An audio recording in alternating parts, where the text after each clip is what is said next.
Tuloy-tuloy na ang pag-uumpisa ni Kiefer Alas para sa kanyang pangarap, yan ang makapaglaro sa US NCAA Division 1. Pero bago yan, marami-rami pa siyang kailangang paghirapan. Kaya nga andito muna siya sa Australia upang mag-training at the same time kumuha ng experience over sa matataas na defender at mas physical na mga kalaban. Ayon sa kampo ni Kiefer, may connection ng tatay niya na isang former national head coach sa Australia. Kaya doon nila ninais mag-training at i-improve ang mga kahinaan ni Kiefer bago magtuloy sa US. Isa pa, hindi rin basta-basta ang masasalihang team ni Kiefer sa NBL 1 dahil undefeated lang naman ng Warwick Senators sa West Division. 9-0, ganyan sila kalakas. Ayon din kay Kiefer na aware siyang pagdating sa US magiging full-time point guard siya dito. Hindi gaya sa Pinas na mas naglalaro siya bilang shooting guard at mas nakafocus lamang siya sa scoring at rebounding para sa Lasal. Pero pagdating nga ng US iba na. Posibleng hindi na siya maging number 1 option pagdating sa scoring. Kaya alam niyang kailangan pa niyang i-improve ang kanyang ball handling, passing ability, defense at stamina. Kung titignan naman sa stats ni Kiefer sa last season ng UAP Juniors, averaging 20 points, 11 rebounds at 5 assists per game, hindi na masama kung gagawin mo siyang point guard, diba? Yung ibang mga pages nga, hirap na hirap maka-assist ng 5 kada laro.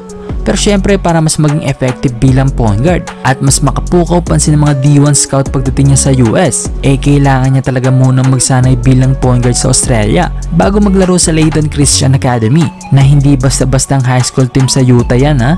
Kilala ang school na to sa isa sa mga top high school program sa buong US. Based rin sa ating pagre-research, mukhang nakafocus ang mga scout ng Layton sa mga international prospects. Makikita sa larawan na to na sa 30 nilang players, iisa lang ang American. The rest ay galing sa Africa, Oceania, North and South America at Europe. Kaya sa pagpasok ni Kiefer sa Layton, mukhang siyang kaisa-isang Asian. Sa tingin ko naman kakayanin talaga ni Kiefer makipagsabayan sa US. Yung height niyang 6'2" bilang point guard ay pasok sa karaniwang point guard sa Amerika. Maganda rin yung build ng katawan niya. Though aminado rin siya mas kailangan niyang ma-improve ang kanyang strength. Pagdating naman sa scoring, isa yan sa mga lakas niya. Kaya nga siya napabilang sa Mythical 5 sa FIBA Asia Cup Under 16 at naging MVP sa UAP Juniors. Yung dribbling niya, like he said, kailangan pa niyang mas pagtibayan at sigurado makakaharap niya ang mga top point guard prospects sa US. Yung shooting, kailangan niya pa sigurong mas maging consistent at ituloy-tuloy pa yung mid-range game niya at ang pinaka-importante ay yung depensa at stamina niya dahil full-time point guard na siya. Sa kanya lagi ang bola sa pagbababa at bantayin niya ang isa sa pinaka-shifty na player sa kalaban. Kaya yung stamina at depensa talaga ang malaking factor sa pag-full-time point guard niya dito sa US. Kaya para sa mga brody, kayang-kaya ni Kiefer. Madalas ko ang sabihin na kung usapang high school player tapos guard ang position, kayang-kaya makipagsabay ng mga Pinoy sa US. Yun lang, lulugihin lang talaga tayo sa height at athleticism. Pero in terms of skills, kayang-kaya talaga ng mga bata natin yan.